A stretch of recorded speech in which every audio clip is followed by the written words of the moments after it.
মসজিদে নববী।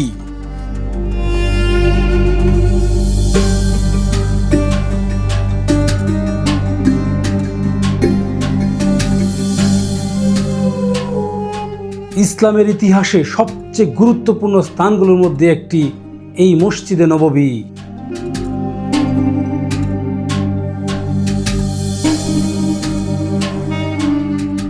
এই মসজিদটি নির্মাণ করেছিলেন হযরত মুহাম্মদ সাল্লাল্লাহু আলাইহি সাল্লাম নিজ হাতে।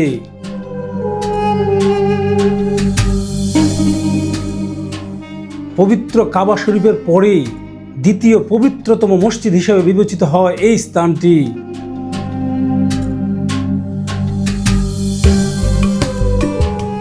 প্রতিদিন পৃথিবীর বিভিন্ন প্রান্ত থেকে হাজার হাজার মুসল্লি এখানে আসে নামাজ আদায় করতে। এখানে নামাজ পড়ার ফজিলত অন্যান্য মসজিদের তুলনায় অনেক বেশি, এমনটাই বিভিন্ন হাদিসে উল্লেখ রয়েছে।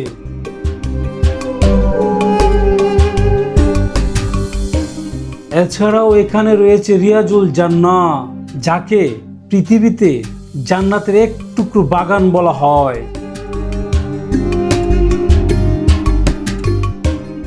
এই সবুজ গম্বুজের নিচে শায়িত আছেন পৃথিবীর শ্রেষ্ঠ মানব, আমাদের প্রিয় নবী হযরত মুহাম্মদ সাল্লাল্লাহু আলাইহি ওয়াসাল্লাম।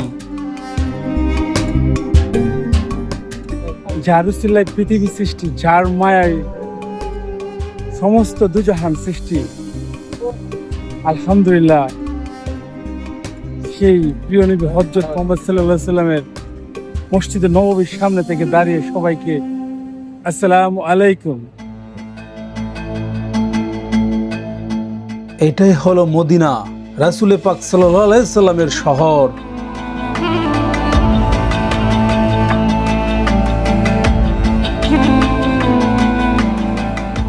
622 খ্রিস্টাব্দ মক্কা থেকে হিজরতের পর নবীজি যেখানে তার উটটি থামিয়েছিলেন, সেখানে আজকের এই বিশাল মসজিদটি ভিত্তি রচিত হয়।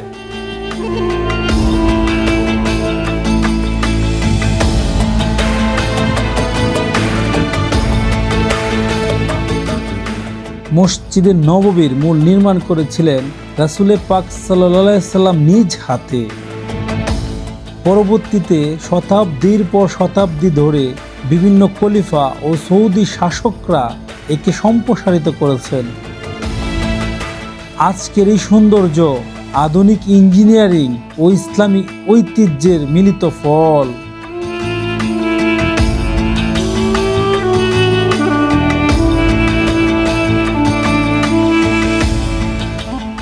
শুরুতে এই মসজিদটি ছিল মাত্র 1050 বর্গমিটারের একটি সাধারণ কাঠামো। খেজুর গাছের কাণ্ড আর কাদামাটির দেয়াল দিয়ে ঘেরা সেই ছোট্ট কক্ষটি আজ বিশ্বের অন্যতম বৃহত্তম মসজিদে পরিণত হয়েছে।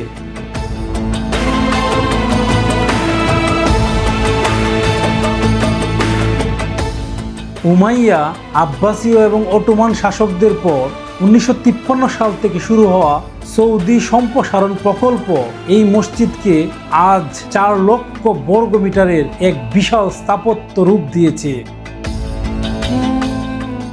দেখুন তো আমার চতুর্পাশে সৌন্দর্যগুলা, চিন্তা করা যায় না। মসজিদে নববীর সামনে রাতের দৃশ্যটুকু দেখুন, পরিপূর্ণ তৃপ্ত হয়ে যাবেন এখান থেকে, আলহামদুলিল্লাহ।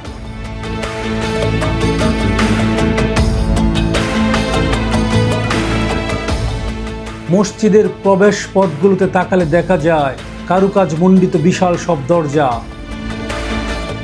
এই দরজাগুলো বার্মা, ইন্দোনেশিয়া থেকে আনা উন্নত মানের সেগুন কাঠ দিয়ে তৈরি।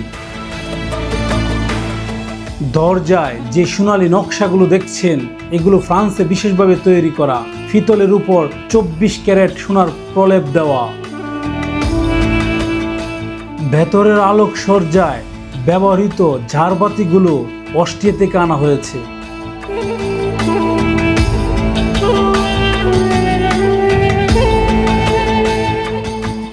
স্বর্ণের প্রলেপ দেওয়া এই ঝাড়বাতিগুলো মদিনার রাতের পরিবেশকে একটি রাজকীয় রূপ দেয়। মসজিদে নববীর এই বিশাল ছাতাগুলো কেবল সৌন্দর্যের জন্য নয়, এই প্রকল্পের পরিকল্পনা করেছিলেন সৌদি আরবের বাদশাহ কিং আবদুল্লাহ বিন আব্দুল আজিজ। উদ্দেশ্য ছিল তীব্র গরমে যেন লক্ষ লক্ষ মুসল্লি আরামে ইবাদত করতে পারে। এই ছাতাগুলোর ডিজাইন করেছে জার্মানির বিখ্যাত একটি ইঞ্জিনিয়ারিং প্রতিষ্ঠান এবং নির্মাণ বাস্তবায়ন করেছে সৌদি বিন লাদেন গ্রুপ। মোট প্রায় 250টি স্বয়ংক্রিয় ছাতা এই প্রাঙ্গণে স্থাপন করা হয়েছে। প্রতিটি ছাতা নিজে থেকেই খুলে ও বন্ধ হয়।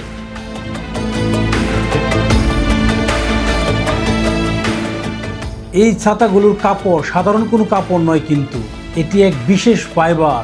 এটি মদিনার প্রখর রোদ থেকে যেমন রক্ষা করে, তেমনি মরুভূমির ধূলিঝড় বা প্রবল বাতাসও সহ্য করতে পারে।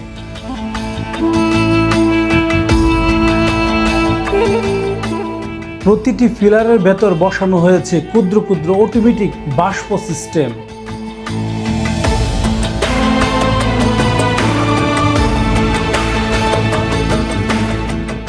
প্রতি ঘন্টায় এগুলো হাজার হাজার লিটার জলীয় বাষ্প বাতাসে চড়িয়ে তাপমাত্রা প্রায় 10 ডিগ্রি পর্যন্ত কমিয়ে দেয়।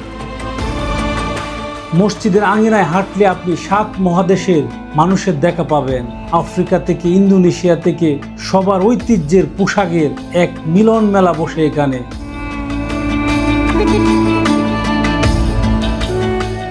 অদ্ভুত ব্যাপার হলো, এত ভাষা এবং জাতির ভিন্নতা থাকলেও ইবাদতের সময় সবাই এক কাতারে এক অভিন্ন শৃঙ্খলার মধ্যে চলে আসেন। মসজিদের ভিতরে শিশুদের কোরআন তেলাওয়াত চোখে পড়ার মতন। প্রতিদিন শত শত শিশু এখানে সম্পূর্ণ ফ্রিতে কোরআন শিক্ষা গ্রহণ করে।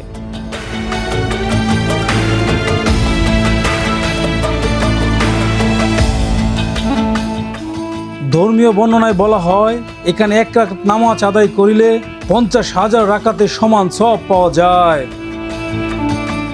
হজ কিংবা উমরা, জমজম চারা যেন অসম্পূর্ণ। এই পানি শুধু তৃষ্ণা নিবারণ করে না, ঈমানকেও সতেজ করে। রাত নামলে এই ছাতাগুলো আলোতে ভরে ওঠে। কৃত্রিম পানির ব্যবস্থা পরিবেশকে ঠান্ডা রাখে।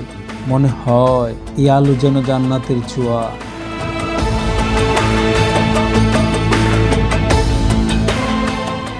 যদিও এই ভিডিও আপনার মনে একটু শান্তি এনে দেয়, তাহলে একটি লাইক করবেন আর আমার চ্যানেলটি দয়া করে সাবস্ক্রাইব করে দিবেন। ইনশাআল্লাহ দেখা হবে পরের কোনো ভিডিওতে।